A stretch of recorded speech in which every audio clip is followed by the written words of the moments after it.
হযরত আইয়ুব আলাইহিস সালাম বলছেন, অন্যের জন্য দোয়া করতে রাজি, নিজের জন্য লজ্জা লাগছে। কেন? যিনি আমাকে এতদিন বছরের পর বছর সুস্থ রেখেছেন, এই কয়েকটা বছর একটু অসুস্থতার নিয়ামত দিছে, আমি যদি এখন নিজের জন্য দোয়া করি, আল্লাহ যদি বলে এতদিন সুস্থতা দিছি, তখন তো কিছু বলো নাই।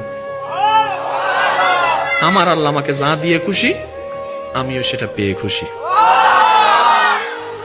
তো বাস্তবতা হচ্ছে, অসুস্থতা থাকলে চেহারা মলিন থাকে, সুস্থ হলে চেহারা আনন্দ হয়, এটাই বাস্তব।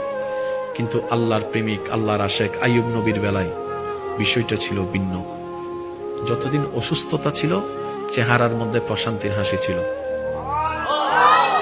জোরে, যতদিন অসুস্থতা ছিল, আপনরা চলে যাচ্ছে, মানুষের বদনাম করতেছে। এখানে আরেকটা বিষয় আছে, ইজ্জতে আঘাত। সেটা কি? অনেকে হয়তো এলাকার মানুষ বলা বলি শুরু করছে, এরে বন্ড নবী আনা দেখতেছি, নিজেরে নবী দাবি করছে, আল্লাহর পরিত বর্ণনা